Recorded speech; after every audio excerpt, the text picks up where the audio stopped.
Hello there, everybody. It's Vivian, and today is Friday. Almost said Saturday because I was off today getting medical stuff done and all these last minute moving things done. And yeah, so it's been a busy day, but we're still here and we're still reviewing this book, A Year of Positive Thinking. Daily Inspiration, Courage and Wisdom by Cyndie Spiegel. So I hope you guys haven't had a fabulous day today and that your day was all you hoped it would be. Okay, so last night, what did we talk about? We talked about, life has two sides. And which side are you feeding? That negative side? Or I don't even know which side on the brain works that way, but you know what I mean. The negative or the positive. If you're feeding the negative, things are going to be negative for you. If you're feeding the positive, that positive side of your brain can eat that negative up in a heartbeat. So feed the positive. Okay, so tonight I kind of expanded the topic. If you're reading along, we're now on page 87. It would be April 26th in the book, but today's the 24th. Okay, but the topic is when the answers don't come, but I expanded it to say, are you asking the right questions? So I'm going to read the anecdote and then I'm going to kind of talk about what I mean by that. All right.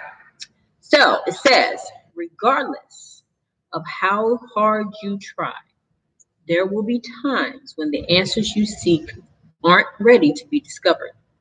When that happens, and it will, you are being called to allow your heart, your intuition, and your brain to catch up to one another. You must trust that the right answers will present themselves when you need them to. Have faith. Know that you will figure out the next step. But first, you must patiently sit with the questions.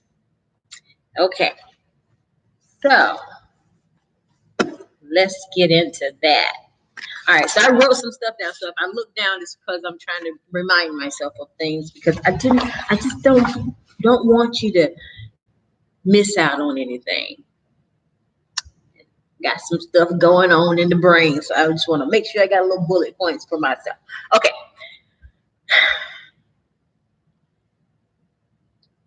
Going from that quote, regardless of how hard you try, there will be times when the answers you seek are not ready to be discovered.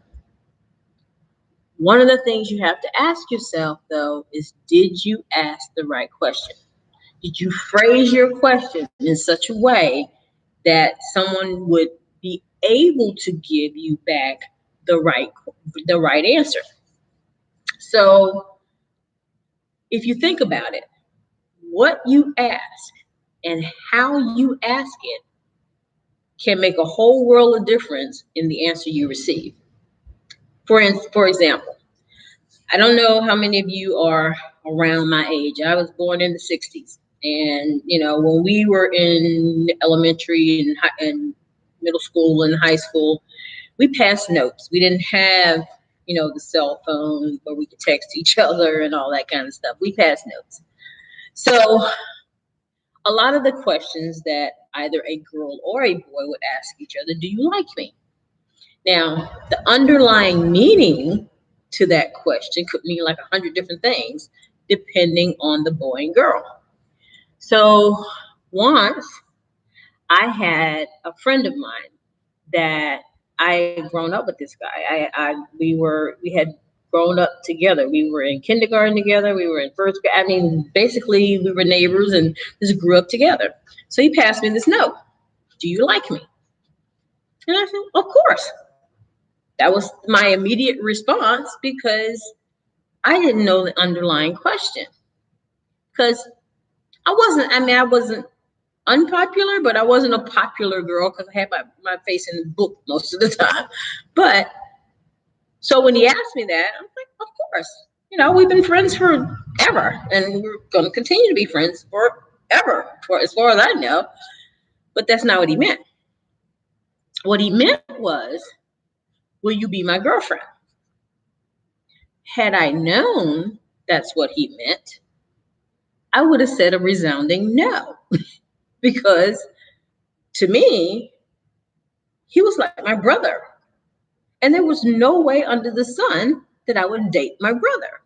So if he had asked the right question, he would have gotten the answer, maybe not the answer that he wanted, but the true answer. So take that analogy and think about when you don't get what you perceive to be the right answer. Did you ask the right question? Were you clear? Were you completely clear on what it was you wanted them to answer? And if the answer is no, you need to ask a better question. Okay.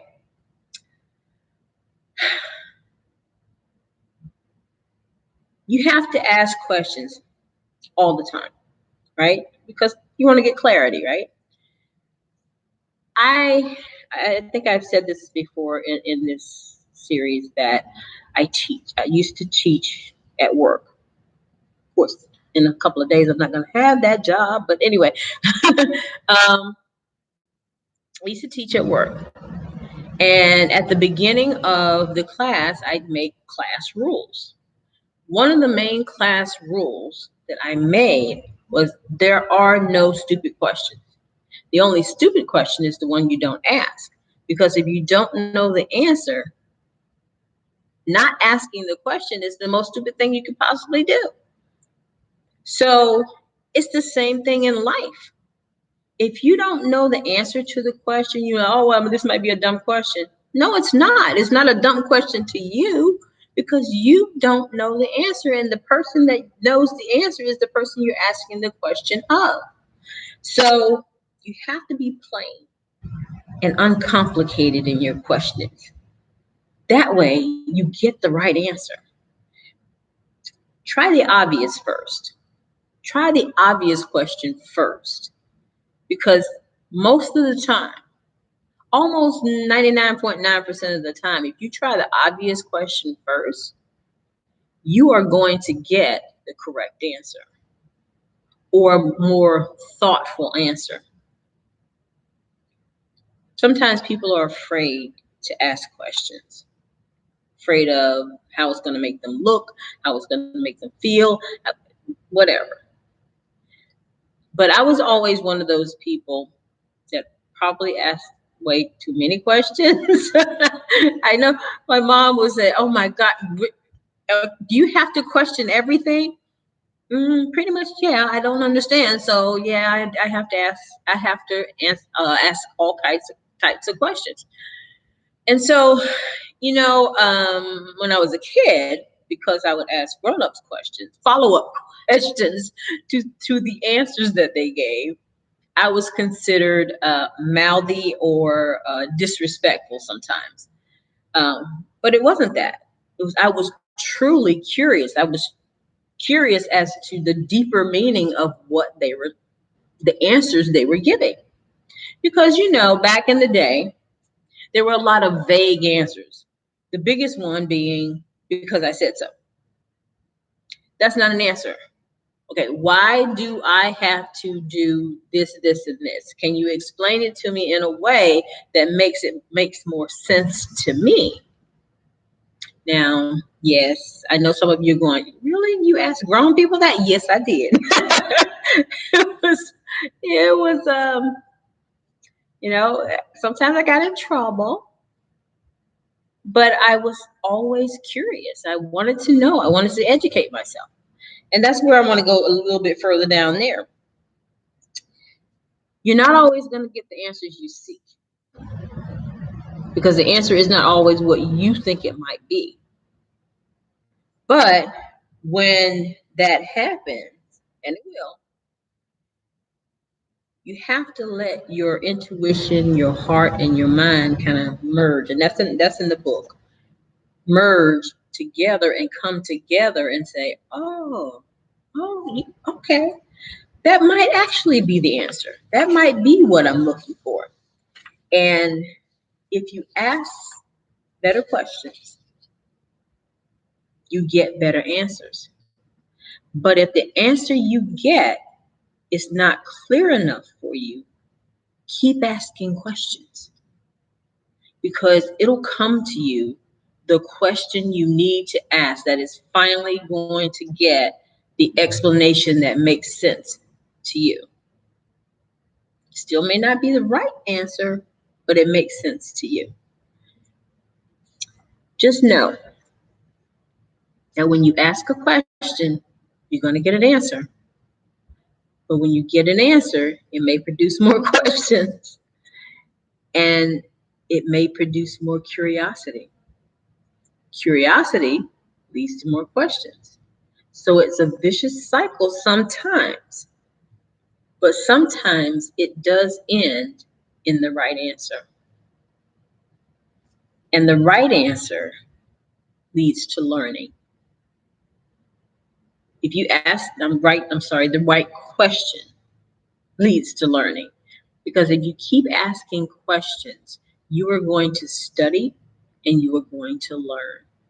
But you are always going to be curious. And curiosity is one of the most beautiful things on the earth. That my parents and aunts and uncles and all that didn't think so when I was a kid, but hey, now I know more things than I would have known had I not asked questions. And it's the same thing with you. If you are asking questions, those deep thought-provoking questions, and you have them in there. Don't say, well, I don't know any deep thought-provoking questions. Everybody does. Everybody has them in there. They just don't want to verbalize it. Ask the question. It's okay to ask the question, because otherwise, how are you going to learn and get the answer if you never ask the question? Okay, so that's my take on it. Tell me what yours is. And if you have received any blessings from what I've said, or any insight from what I've said, please like and share this video. Please subscribe to my channel. On the Click the button where my face is on the corner. And just remember, guys, I wish you peace. I wish you love, and I love you so much. Thank you so much for watching. And please subscribe and tell your friends. I'll talk to you later. Have a great one. Bye-bye.